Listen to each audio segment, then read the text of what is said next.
Hey everyone, welcome.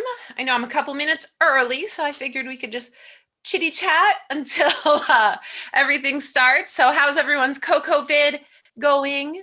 Hopefully, I know we're in that Sunday wind down, but that'll give us a little time to catch up and watch other videos when we've been working so hard on our own. I see we have people from all over. We have Oregon and Michigan. Shout outs to all of you from all of the places, and any of my Florida folk, thinking about you. So, all right. Well, I'll go ahead and give us just one more minute. We'll call it exactly on time.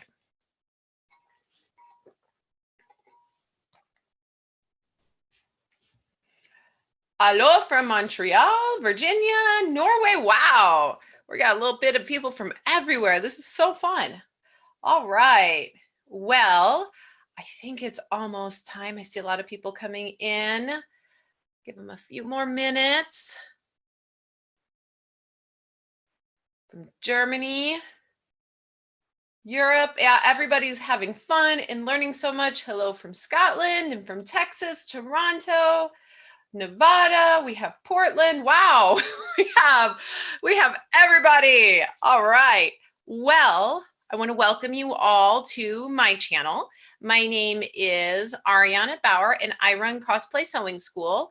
I just want to tell you a little bit about my background. I have been sewing since I was 6 years old, and I learned from my grandma, and I guess you could call it an apprenticeship, right? I'm not formally trained, although I have taken classes with a lot of formally trained people, just continuing education, you could call it, both online and in person. So that's been really fun. I grew up loving fashion, and I self-taught myself a bunch about fashion design. And so a lot of what I'm going to bring to you here today comes from concepts out of the fashion design industry and kind of how that works. And in my day job, I am a computer programmer and project manager. And so both of those things mean I have to stay extremely, extremely organized. So I'm going to bring to you my method of organization. Obviously, everybody has different ways that they organize. There's so many ways to make this stuff work. So I'm going to show you my way, and feel free to share your tips and tricks in the comments while we work. And so I guess we can go ahead. I'm going to go ahead and share my screen, and we will get started. All right. Well, the first thing I'm going to take you through is I'm going to tell you a little bit about me as a costumer. So I started costuming when I was pretty young. I didn't know about something called cosplay or something called, like historical costuming. I knew of historical and had made historical clothing for my dolls and for school projects and for myself whenever I could. I just didn't know where to wear it. And so time went on, and I started seeing cosplay come up, and I thought, oh my God, I would love to do that, but you have to look like Yaya Han. Nothing against Yaya Han. I don't look like Yaya Han.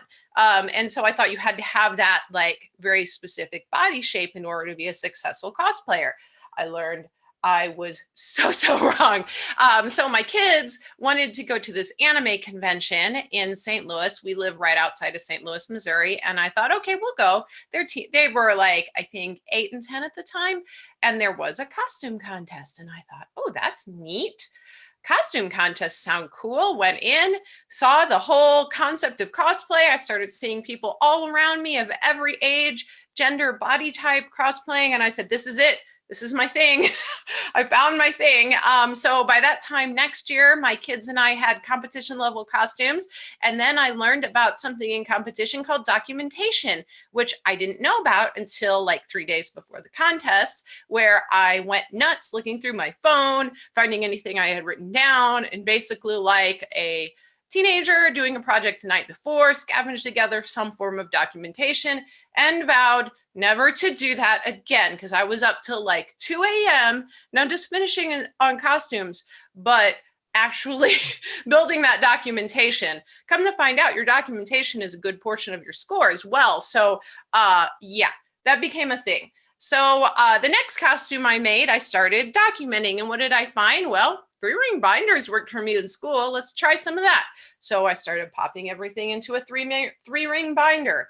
Okay, that works good. So as I just worked along and started talking to other costumers and seeing their documentation, I came up with a method that is half how I do things at my day job at work and half how I do things on my own, just from figuring things out. So let's get started looking at this. Now, this is my project planning guide and workbook. I actually have this for sale on my website. I'm not trying to make this a sales pitch, but if you guys want to use my method, this guides you through everything. So if you don't have to go crazy writing notes if you want to get this yourself. So what's the biggest thing that we need to talk about? Well, we talked about getting there. So let's talk about choosing a character. So the first thing we have to do is, well, what are we going to pick? We're going to choose a character or a costume. If we're doing historical, maybe we are choosing some form of character. In historical, a lot of times, maybe we're inspired by a painting or a fashion plate. And we can think of those in much the same way we do as a character. So we need to figure out, what do we want to do? So there's some considerations that we want to think of before we actually select something to do. Because if you're like me, your list is, this long, this long, this long, and you have all of the things you want to make in only one lifetime. Okay, so here's the deal. You can make whatever you want. You don't have to have one body type. You don't have to worry. And actually, if anybody caught Abby and friends last night on the inclusion in size inclusion there is this thing called, what did she call it? Survivor bias, which is totally true. So just because we have a lot of size 24 corsets doesn't mean that's the only thing that there was. It just means that's what survived, right? So you can cosplay or costume anything you want, any period, any era, no matter what your race, gender, size, body type, hair length, it doesn't matter. You can do it as long as you want to. So you can borrow from different classes of people. If you are a certain ethnicity, you don't have to stick in that ethnicity or that class. You can experiment and go wherever you want. This is your choices. Sometimes, especially when we're reenacting, we may want to try different places, different things that we're doing and, experiment. We're here to try. So, and a little bit on the background of cosplay, some people get really into the idea that cosplay is one thing and costuming is another, but that word actually comes from costuming and play. So when we're reenacting or we're doing historical, we're doing costuming and playing. So I count costuming for historical as cosplay personally, because I like to play in my costumes. That's really what it means. When we do history, and Dandy Wellington he says it best: vintage clothes, not vintage values. We don't have to believe in what they believed in to make something from that era. I certainly don't. And I bet most of you don't either. So yeah, like I said, you'll hear me going on and on about skin tone, body type. We don't want to do any of that. The only thing is we don't change our skin tone to another human skin tone. We can, though, become aliens. That's another story. You don't have to make your character screen accurate when you're doing historical. You don't have to be historically accurate. That is a choice you are making. And the only time these things count is when you are competing, and that's it. And if you're not competing and worried about some sort of rules to follow, then you are the one making the rules. So this is all for you and to make your heart happy. So I want you to make it the way you want to make it. Do I serge seams in historical stuff when there wasn't a serger? Yeah, because I work in the daytime. I have 2 teenage boys and we have a life. I don't have time to sit there. So I serge the seams, or I'll run them through my sewing machine, whatever. That's the way I choose to do it. Do I sneak zippers into my costumes? Yes, I do. Because if you can't see it, it's not there. Because zippers are easier for me. And I have a husband who cannot help me with a lot of these things. And when you got stuff going on in all the directions, it's much easier. Um, yes, you are cosplaying a character, not their race. So that's up to you to do what you want. So also medical aids, glasses, things like if you have a wheelchair, if you cannot do certain things because of the shape of your body due to medical issues. I have seen fantastic costumes that include any and all kinds of medical aids. People with limbs that are missing that end up doing amazing stuff because they have a limb that's missing, so they can DIY their own prosthetic, and then they turn their disability into a different ability. See, at my house, we don't have disabilities, we have different abilities. So you do what you want, but please, please, please, if you're gonna wear contacts, I cannot stress this enough, as I have 2 children that both wear glasses and or contacts. You must get prescription contacts, even if you have 20/20 vision, because our eyeballs actually have unique shapes and you can really hurt your eyes. So go get a vision test to get your prescription so you get the right size and shape of lens that fits your eyes. We don't want to hurt ourselves during cosplay or during costuming. So go with whatever it is that you need for your medical aids. And even when we're competing, my boys compete in their glasses. Neither of them, a lot of times they don't want to wear the contacts, so they just have really thin glasses. So that's what they do. And they have never been docked in a competition for wearing their glasses, because that is a medical aid and you need that to see. It's more important that you can see, hear, and breathe than it is that you actually are able to be perfect. So yeah, I don't understand the idea that your race dictates what cosplay or what character you do or what period. It has never, ever been a thing that I even crossed my mind until people started doing it. I grew up in a very multicultural household. My father is Lebanese and I am first generation, and all of my parents' friends came from all over the planet. So I didn't even know that was a thing, that people like worried about what race they were, because I grew up in a house with like all the colors. So yeah, it's not a thing. Just don't worry about it. And if somebody says it's a thing, they have a problem. All right, so here's another one. Costume because you want to. There will be times when you want to quit costuming because it is hard. It is work. You're gonna cry, you're gonna get stressed out. Well, if you're me, you're gonna cry. I always cry. It's not a costume if I haven't cried. But you had to love it. And don't do it because someone else tells you to. Don't do it because you think it's like going to make you popular or do better on Instagram or whatever. It's got to be your love. It's going to be coming from inside you. And when it's coming from inside you and it's the thing you want to do, then it won't matter. When all the stress and all is over, you'll have this awesome, awesome costume that you loved. And like I said, I'm going to keep preaching on this. We have to be respectful of people and the character. So if our character has certain implications, this is more for cosplay than for historical, we have to be aware. We have to research well. We have to know what we're coming up against and then make decisions on if that is a character that you are willing to take on. Because when you assume a role, you become that character. And let me tell you something that I find that here's an experience I had. I love my Rainbow Bright cosplay. That's my absolute favorite. And I take children's views of characters very seriously because I've seen my kids, they believe you are that character, right?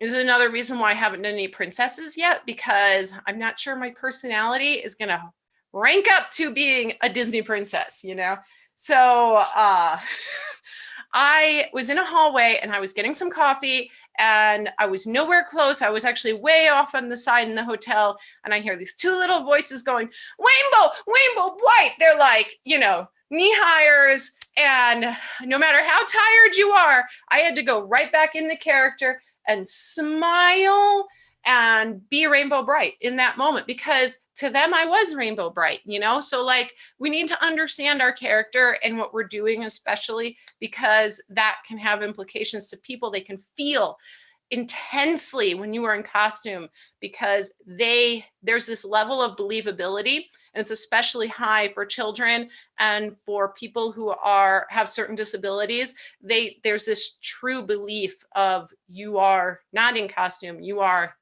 actually that person. So we just want to be careful of that.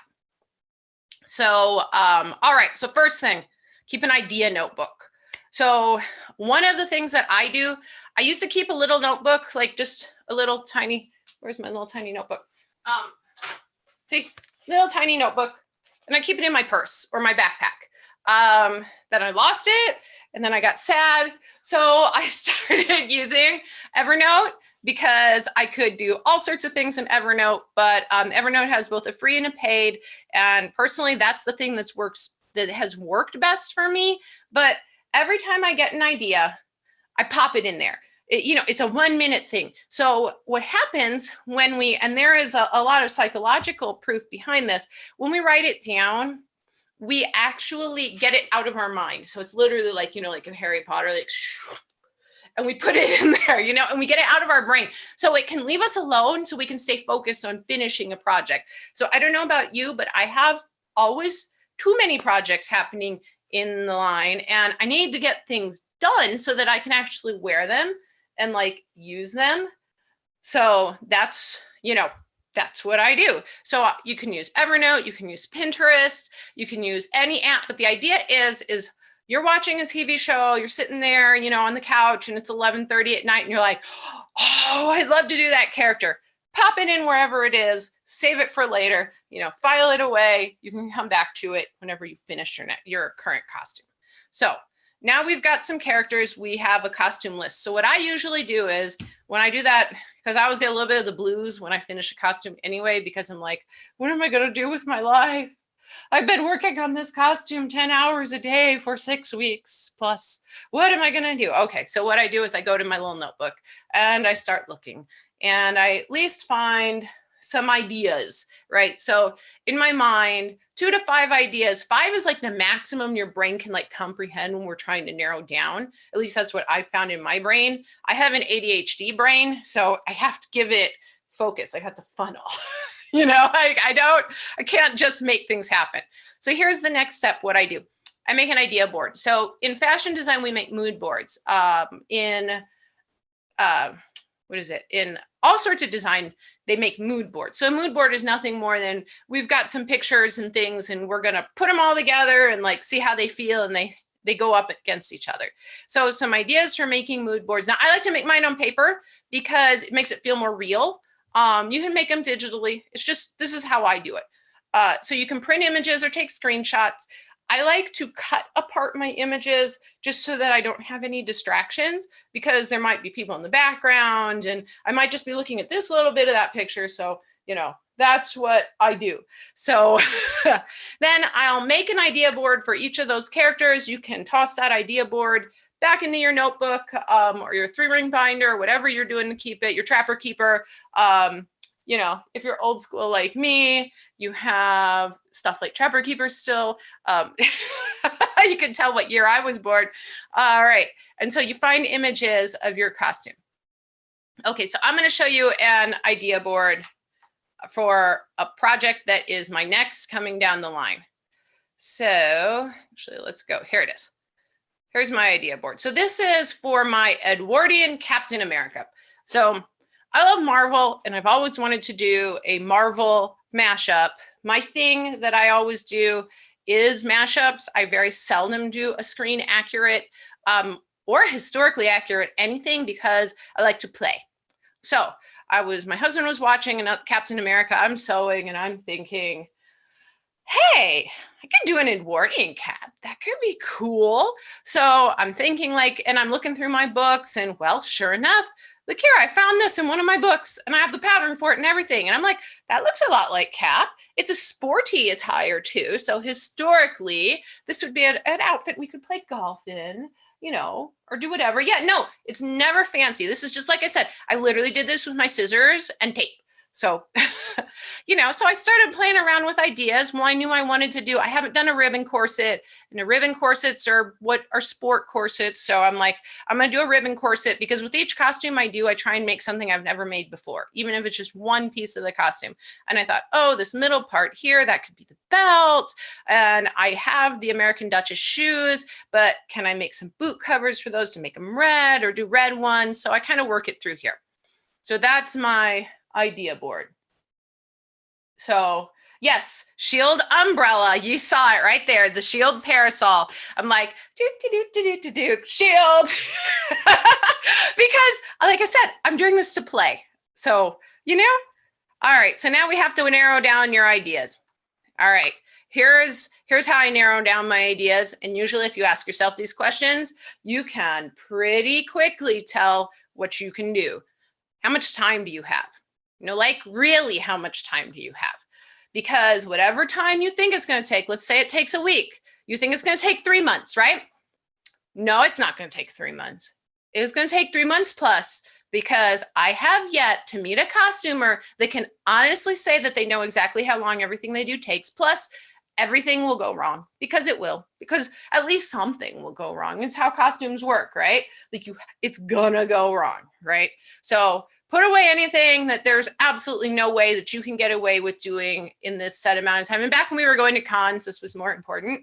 Someday we'll be going places again. So if you've got that Jane Austen festival coming and you've never done anything for that era, and now you're going to make everything from your chemise outwards, and you need to do it, but it's 4 weeks from now.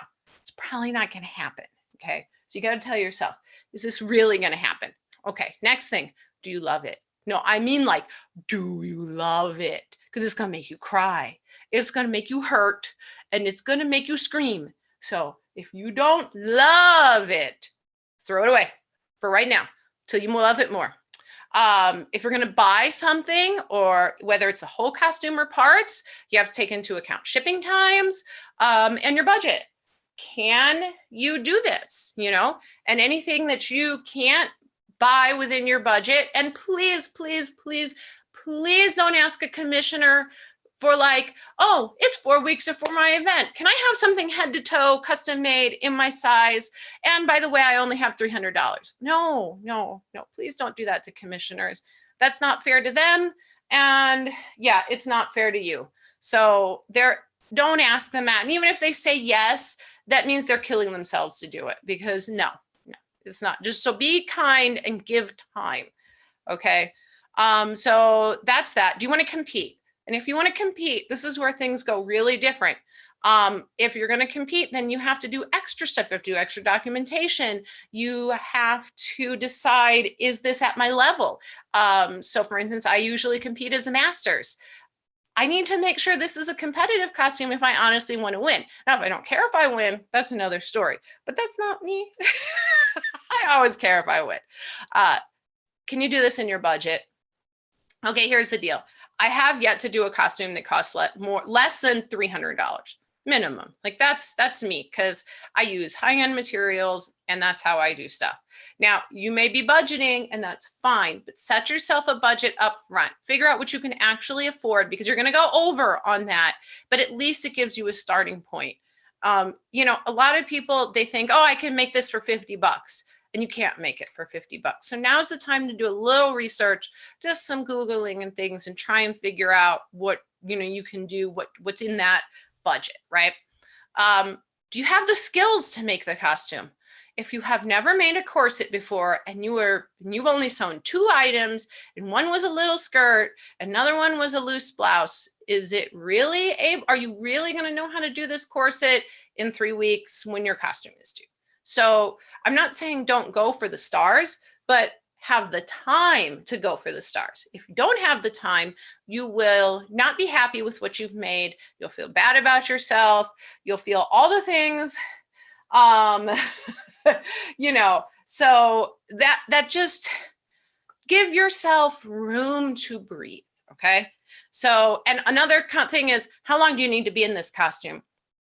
If you're only wearing this on stage, it's going to be a very different kind of costume than you need to work at if you are working at Ren Fair and you are going to be outside in 90-degree heat for 10-hour days, 3 days a week.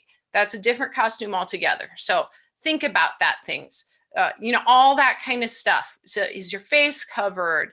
All of that is important. So, you know, this is where we're going to go. So we're going to go to the project details page, which is right here. So this is what we're going to start working on, right? So I've picked my costume. I've picked my Edwardian Captain America.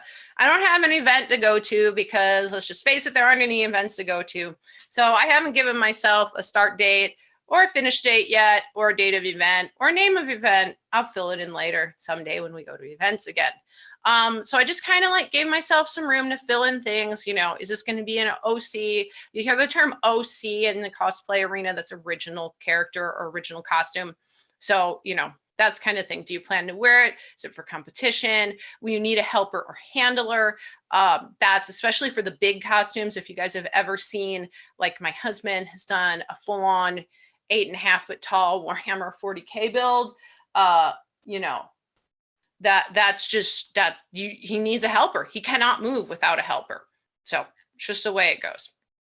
All right, so designing your costume. So now we've picked this. Now we're going to start doing some real deal research. This is where, okay, research is actually my absolute favorite part of any costume. Whether I am making something casual or something complex, I research it because I love research. I probably should have been a museum historian. Like that was my, like, should have been my calling because I just love that. But I love to research. So this is where you start your research. You can do as much or as little as you actually need. But this is where we start doing it. We start figuring out, where are we going to go with this? What kind of techniques do I need to use? Am I going to be using EVA foam? Am I going to be using, what am I going to do here? Okay. And we start gathering up everything. And now we start designing. Okay. So the design cycle, the way my design cycle works is research, sketching, budgeting, breaking down the parts, planning the materials, patterning things, doing a mock-up, and fitting. And I will go through this for each thing in my build. So my corset will have this whole process. My blouse will have the whole process. Each prop will have the whole process. Now, sometimes it's really fast. Sometimes it's, oh, I can buy this thrift store item because that's what works really good for this right now. And sometimes it can be really intense. So this is as fast or as slow as you want to make it. And then I go into sketching. Okay, so sketching. We're not trying to make beautiful pictures, okay? I cannot sketch, like at all, without help. So I learned about something very early on called croquis. And in my planner guide, I have croquis, and I'll show you guys the croquis that I included. And what croquis do, let me get here, is, so here's some croquis. So you can essentially draw on top of these figures, and it lets you to be able to sketch. Now it shows you all the lines where clothing typically is. And so in my book, I have at least essentially a stout, and I use the word stout because that's the historical word. So a stout and a sort of thinner figure, because depending on what you're doing, it might be. So like, let's say your character is heavier set and you are not, like my husband is like super, super thin. And if he's doing a bigger character, we may want to draw it onto the bigger character. If I am doing a gender bent costume, I might want to draw it on a masculine figure versus a feminine figure. So what you can do is you can either put tracing paper on top of this, you can use a light box or a window, or you can just go to town directly on these and you start sketching. Okay, and so our idea is to get out the idea on paper, right? So it's not to make a beautiful picture, it is to get that idea out. So you can just use pencil and pen. I do suggest to put color in there, even if you just have some crayons, some Crayola markers, whatever you have laying around, just to give yourself a good concept, of what the colors are going to look like to each other. Even if you don't have the exact color, it's kind of like just getting your brain in order. And you're going to put notes on all sorts of stuff. So here's the thing. Remember your pockets up front, because when you were in the very beginning, and I am notorious for forgetting where to design in pockets and then wanting them at the end. So like, for instance, in my Rainbow Bright, it's a dirndl style skirt. So on the inside, the folds of the pleats, so if you pull apart a pleat, there's actually a pocket hidden inside the pleat, and you'll never find it. You'll never see it. And it's a huge, massive pocket. It practically goes down to my knee. Yeah, croquis can be found all over the web. You don't have to use mine, but it's just the idea of it, okay? So pop in where your pockets are gonna be. If you absolutely cannot figure out a place to put a pocket, can you put a purse or some sort of carry bag that matches your character? You are gonna need stuff. So just think about that ahead of time, where you need stuff. All right, so then we move on to our design considerations. I'm gonna do a little bit of preaching here because I've seen too much bad stuff happen because people didn't think of this ahead of time. You have to be able to sit, breathe, eat, and use the bathroom. You have to. So even if you're taking, even if you have to take parts on and off to go to the bathroom, how quickly can you take those on and off? You have to be able to do that. And when I say sit, eat, and breathe, if you have to take half breaths because you made that way too small, you know, your corset is tied down to the point where you're going, that's not right, okay? You have to be able to sit, breathe, eat, and use the bathroom because that's just body functions. We don't want to hurt our bodies, okay? Are you going to be somewhere at a place where you have to do these things alone? Do you have to get in the costume and out of the costume alone? If you do, you need to design for that. You need ways to get yourself in and out of that costume without having an extra person involved. If you aren't, then you can design differently. It's just, this is things that we want to think about up ahead because it will actually save us a lot of time and energy later on. Now, here's one that we found out with my son, with one of his costumes. Can you hear in your costume? So if you have something that covers your head, my son did a costume, he made it all himself, but he was this character, he was Metaton as the computer form. So he had this huge box. He was basically a walking box as a computer.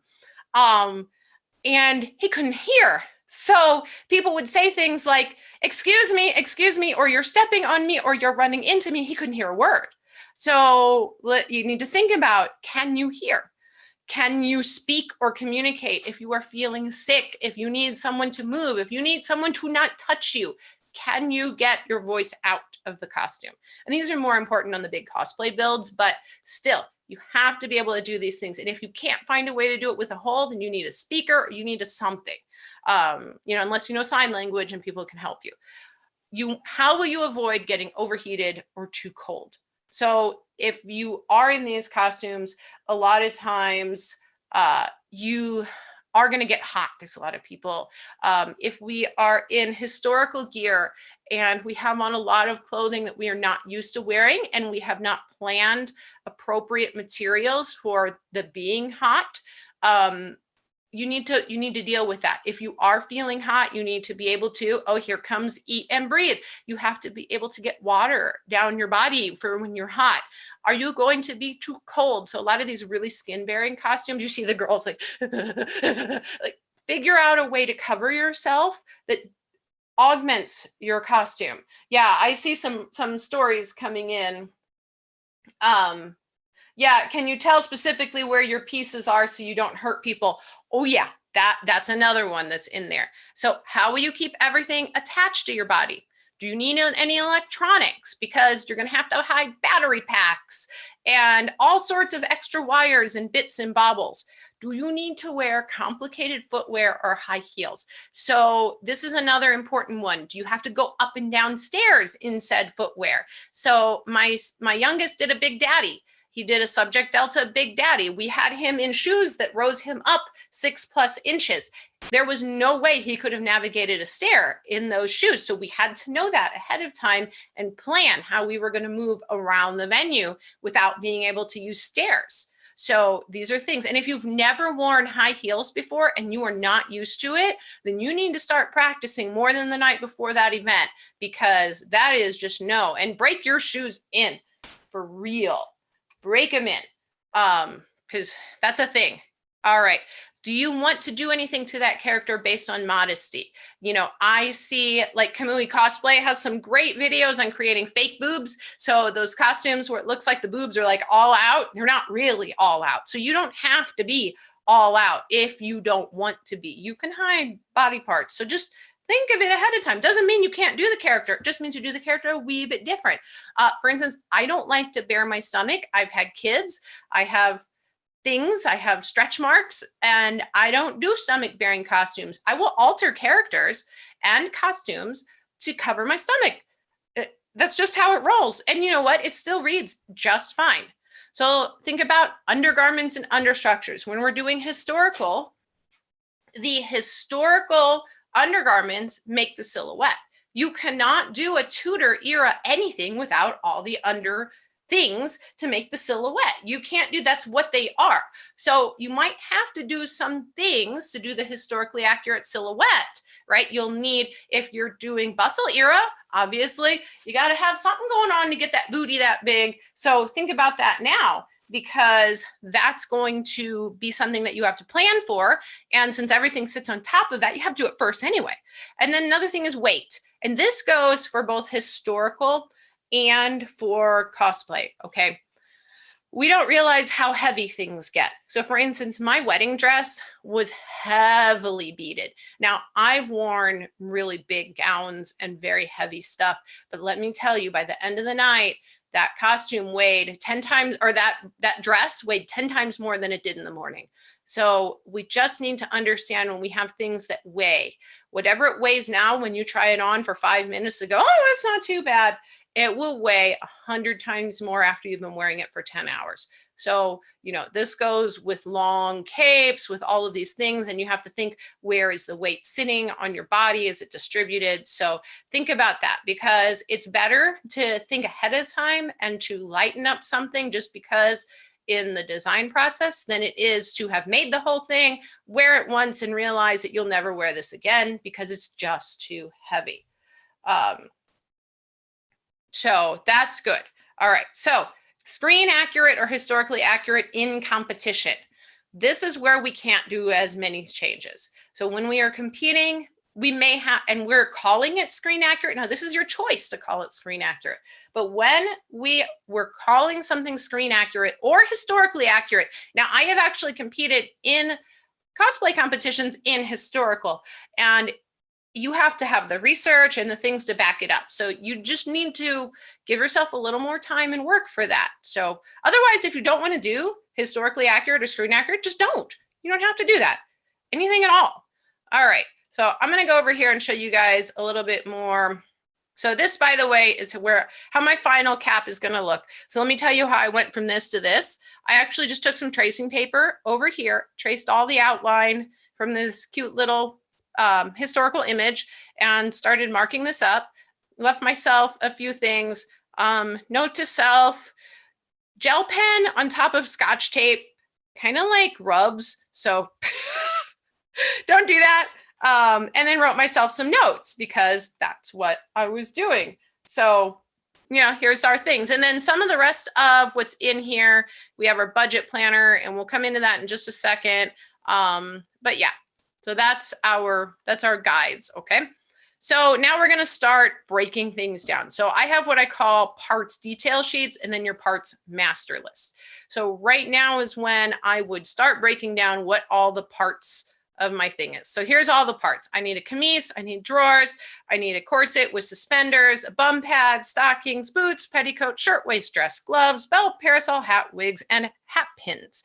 I will probably definitely need something more in here, but I have at least put every single thing that I can think of in here so that I don't forget it, because this also lets me organize into getting things together. Okay, so that's where we're doing. And then here, we're also going to work on our budget. So now that you have a thing that you're putting together, this is where we're going to pick our budget. Always plan to have extra materials. If it says it needs 5 yards on the pattern, buy 7. If it's, I know sometimes things are really expensive. When you have $35 a yard silk, the extra 2 yards is just, wow, why do I need that? I'm going to have extra. You need it because if you don't have it, that will be when you mess up. It just will. And then you don't get the same dye lot again, or maybe that fabric is not available again, or you ordered that fabric from India directly on eBay and it's going to take 8 to 10 weeks plus to get it to you. And now you can't move for 10 weeks because you cut something 2 of the same sleeve. I've never done that.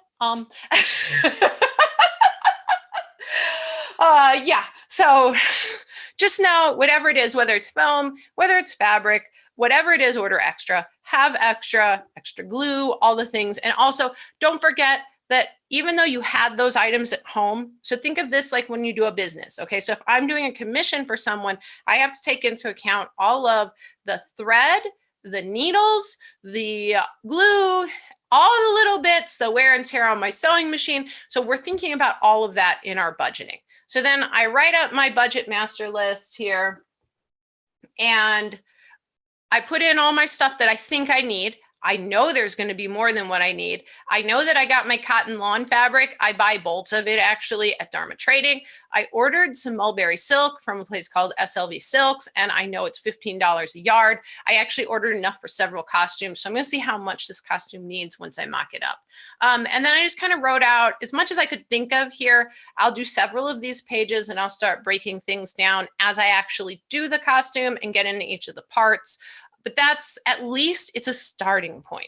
Like I know my boots are going to be expensive because I spend a lot on my footwear because I like to keep my feet real nice and happy.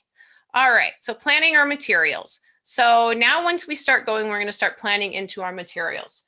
So there's several different things that we can do. We can deal with fabric.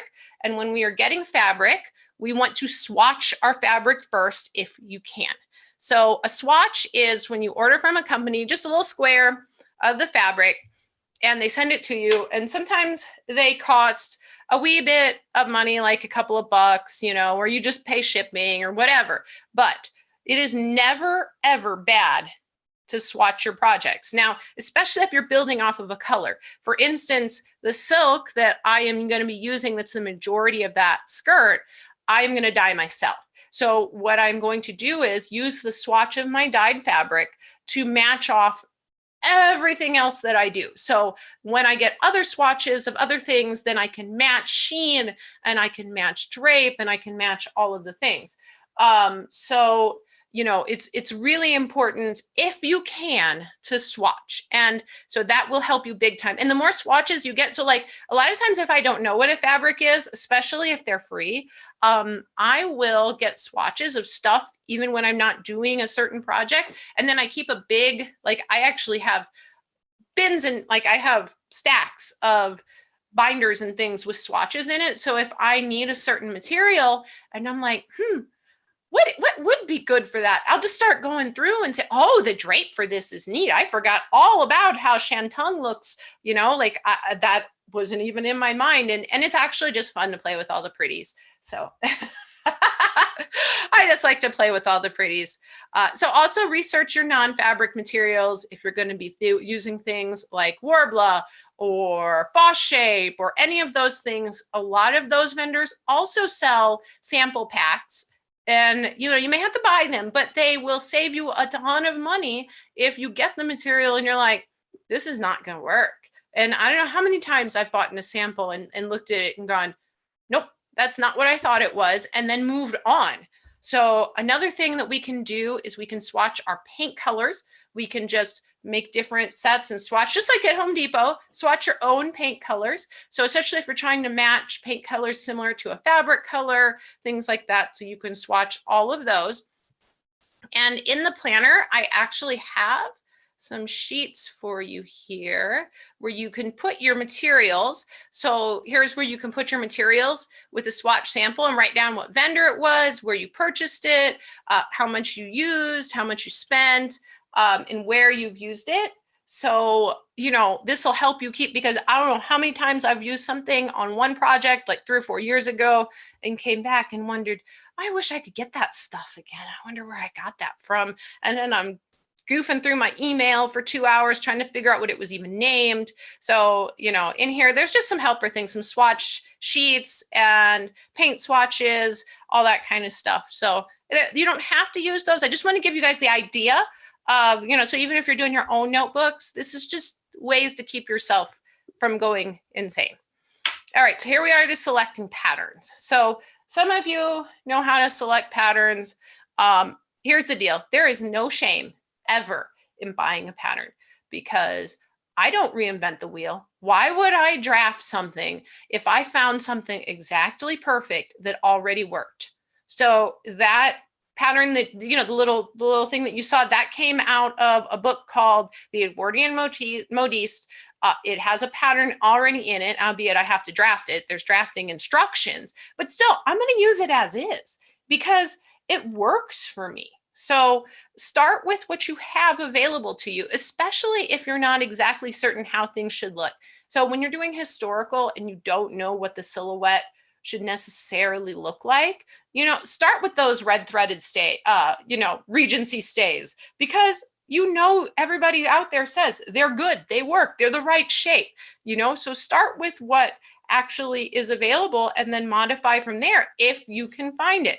You can hack and slash patterns together. I don't know how many times as a kid, especially, my grandma was the queen of, here's the sleeves from this pattern and the bodice from this pattern and the skirt from this pattern, you know, all of that can come together and you can mix and match to get what you want, you know, and you can blend sizes. So if you are 2 sizes bigger on the waist than the top, like in the pattern. So a lot of times, actually always almost, I blend out 1 size bigger on the waist than whatever I've selected on my bust, because that's how my body proportions are.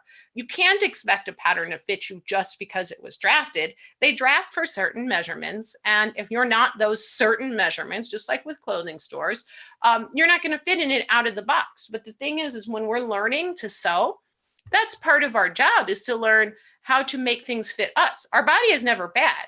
And in all honesty, the patterns aren't bad. They're just not drafted to us. So we have to fix them sometimes.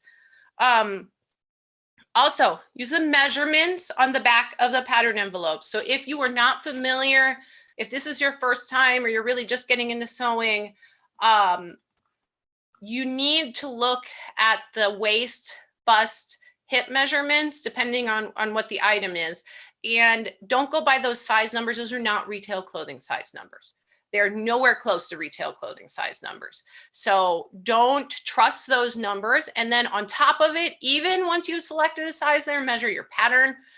A lot of times there's something called ease in patterns. And what ease is the extra room between you and the garment. And that is part of, there's both wearing ease, which is enough to sit and breathe and eat, and then there's design ease. So you may not want all that design ease in your pattern. So measure. That's just important. And then foams and props. There's tons of cool people out there that have foam and prop patterns. Again, I start from basics. I'm not so much of a prop maker, so I'm definitely always on the lookout for foam and prop patterns.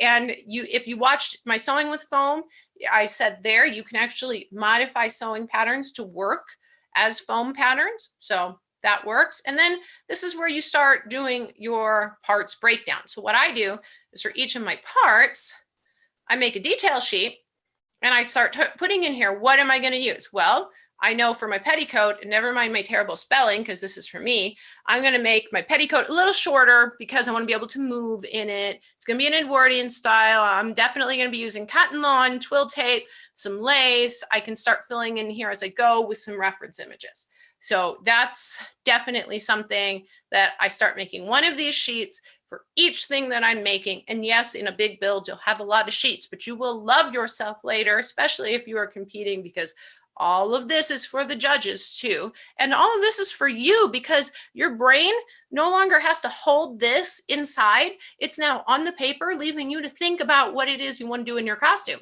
Some of this stuff just comes from managing my own ADHD, because things get lost in my head. So I need to put it on paper to keep me organized. And so what you guys are seeing here is my process. So mock-ups, muslin, and testing. In sewing, sometimes mock-ups are called muslins, sometimes they're called toiles, sometimes, you'll hear different words for different things. They all mean the same thing. It's a test garment. And so what we are going to do is try before we buy. We are going to test it in scrap fabric of some sort. Our fabric will have to be similar to our final fabric. So if it is a light woven fabric that's your final fabric, you can probably get away with standard muslin. If you are using stretch fabrics, unfortunate news is you're probably going to have to test in your final fabric because it's just, there's stretch percentage in all of the directions. There's the thickness of the fabric. There's how fast the fabric returns from stretch to non-stretch. So sometimes you just have to do there. When you're testing, just cut the parts that are most central to be fitted. So the upper main body has to be fitted first before anything else. A lot of times, if you put the sleeves on that, what you're going to find is the issues that are in the main body, you're perceiving as being sleeve issues. So start with the main body, same thing on your bottom half, start with the main trunk areas and then work your way out. You don't have to even cut them all at one time because here's the deal, you're gonna make changes. And so those changes might affect how big the armhole is, how big a neck opening is. So if you've cut out the collar, but you had to enlarge the neck, now you have to redo the collar anyway. So yeah, so Leah B, most competitions require some form of documentation, and a lot of them, your documentation is part of your score.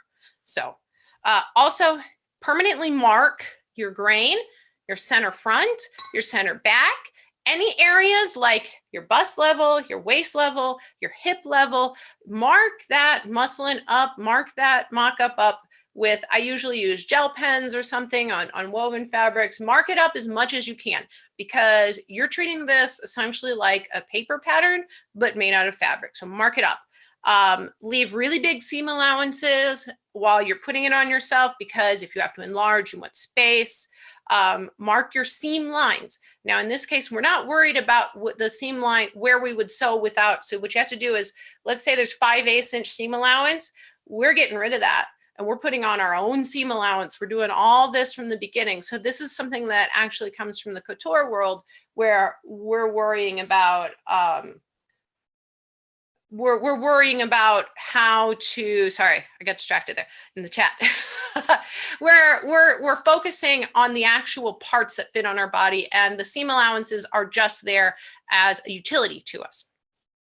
Okay, so for mock-ups for foam, armor, props, we're going to do the same thing. We need to test parts. So if our base structure is one thing, we have to build the base structure before we put on all the decorative elements. And if something fits inside of something else, and now we have, let's say we have armor, you have to have the armor that goes underneath the shoulder gauntlet, the shoulder pads before you put those on. So, you have to work from the center out and test and work and measure. And the same thing, a lot of people overlook testing combinations of materials. So one time in my very early years of painting and work, because I come from sewing and not from painting, I didn't realize that putting spray paint on certain things would melt them. So I learned that the hard way on what would have been a finished piece. So, so yeah, actually, not having documentation is not a good reason not to compete. It's actually really easy to document your work. And it's just good in general. So what else are we talking about? And there are people who need less padding in certain, I don't know. I honestly don't think that documentation has ever been a problem for me. Like I said, I have to write a certain amount up to keep track. You don't have to go extreme. If you go too much, actually, on one hand, the judges don't get happy. If you have too little, the judges are not happy. The goal is to teach the judges, because you have so little time to talk to them. The goal is to tell them, hey, this is all the fabulous stuff that I did. This is what my costume is made out of, so that they can look at that whenever they're actually sitting there, because I have several friends who are judges. They're looking at that as a way to know what's happening because they don't remember everything you told them. So when they're sitting there doing their thing, that's what they're doing.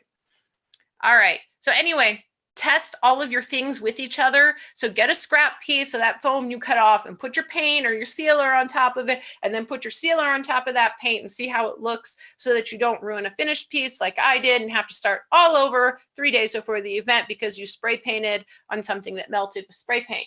All right, here we go. So fitting. Fitting is like the single most important thing of anything. Even something really simple that fits you well will be epic. Okay, so when something fits you well, you feel good, you look good. It's a thing. So, you want to always focus you want to leave a lot of time on focusing things that fit well. So here's what I feel like my requirements for fitting are. Can you breathe comfortably and easily? Now here's the key. Sit down. Can you still breathe comfortably and easily? Because what happens is all of these body parts, when we sit down, they change shape. So yeah, you want to definitely be able to know that you can still do that.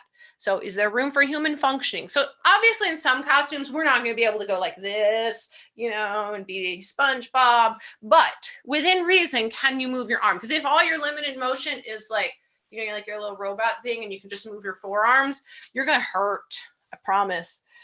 So, you have to function within reason. Can you get it on and off relatively easily? Obviously some of these costumes and even historical stuff, like if there's 42 buttons that you have to button and get dressed, I wouldn't call that easily, but that's within reason because that's the kind of garment you're wearing. So, and here's a good chance during your fitting to see, did you really have to squeeze to get your head through that? Or were your hips just barely going through? So do you need to make that zipper opening longer? Do you need to add a few more buttons into something? Do you need to, shrink an opening because it's just gapping too much? So that's where all of what we're going to do here. So also a note on tighter.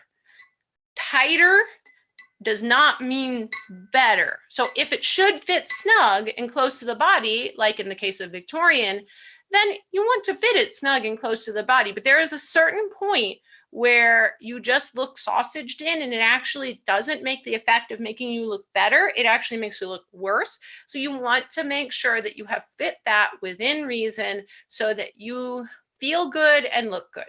So, and also, I know this is a very human function thing, but typically at events, and I know most people this happens to, you eat salty foods and you might get bloated. So things that fit good don't fit so good anymore. So give yourself a smidge of room. And oftentimes the ease is maybe 1/2 inch or 3/4 of an inch in a waistband. They're just little things that make a huge difference in your overall product and how you feel in this. So always fit the areas closest to your body outward. So from the skin out, because when pieces stack, so we're reverse layering, right? We're going here and then stack and then stack and then stack. So you can temporarily put in closures, base them in, or if it's foam, like temporary tape them in, whatever it is.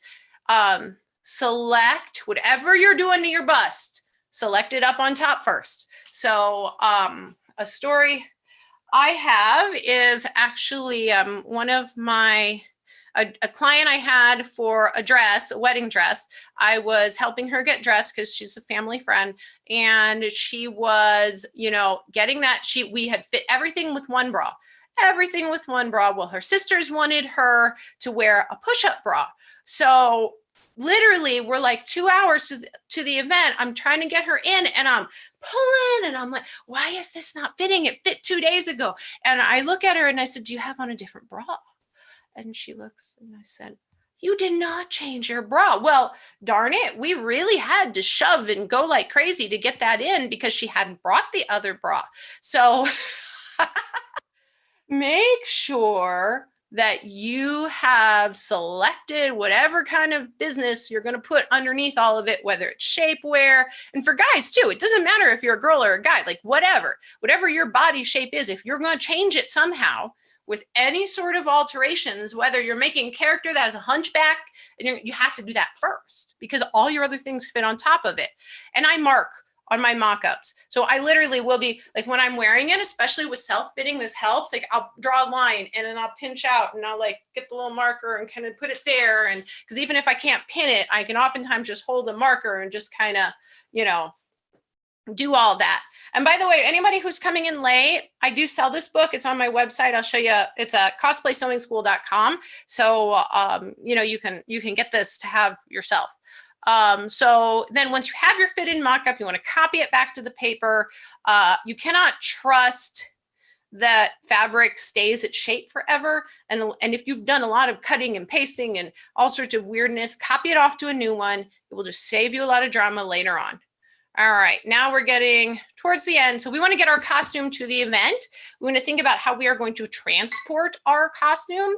My husband, when he did his Warhammer build, made the mistake of buying a container and it all fit perfectly.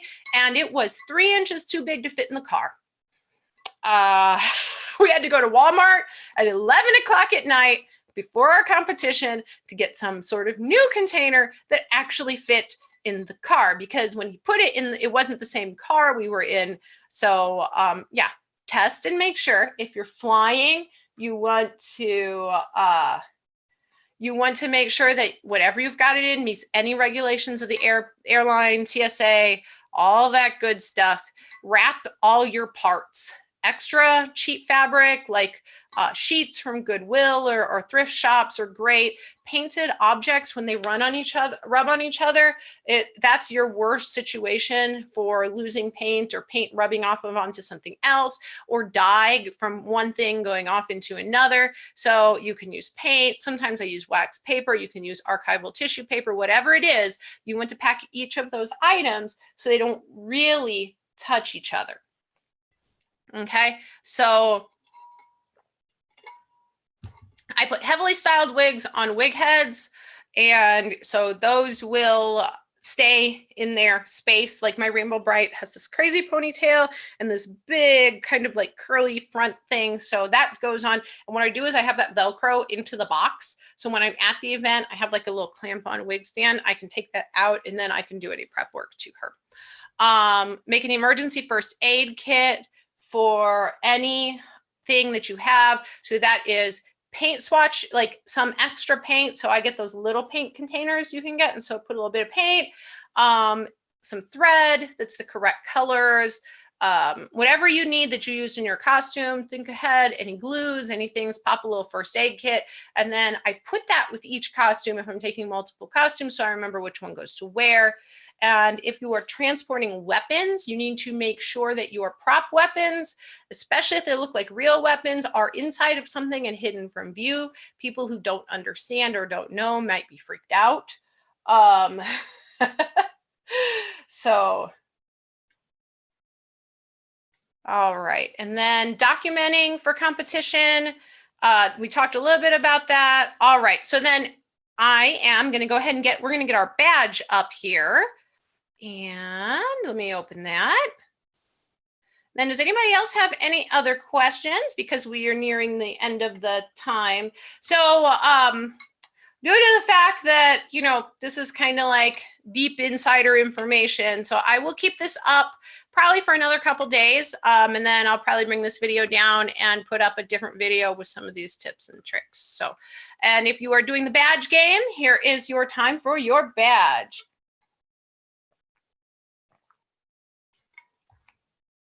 All right, anybody have any questions for me?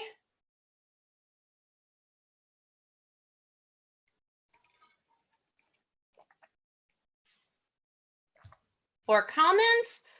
All right, yes, safety pins are definitely helpful.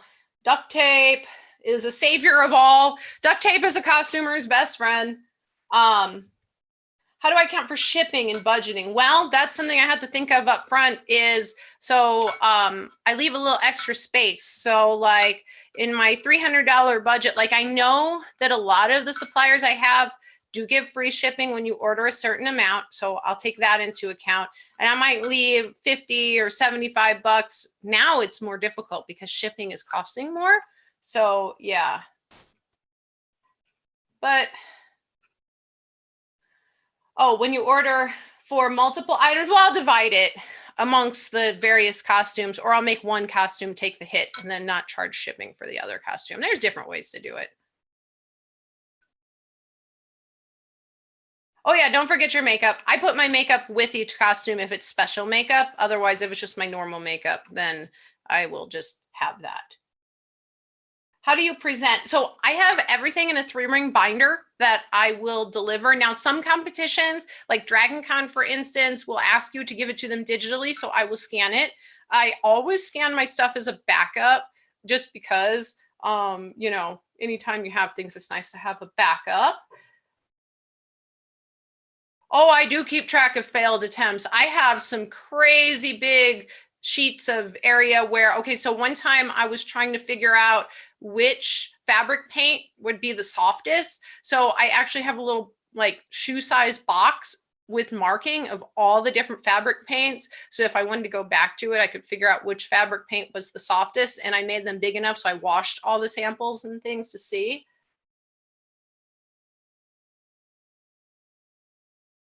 So that was a good question. All right, well, we have hit a little bit over time, so I think I need to let you guys move on to your next showing. And thank you so much for coming out. And it was really fun having everybody and all the questions and things. And be sure to hit subscribe on my channel and check out more videos. I did a whole bunch of videos before, and I'll have more coming. And please check out the other CoCoVid videos if you haven't watched them.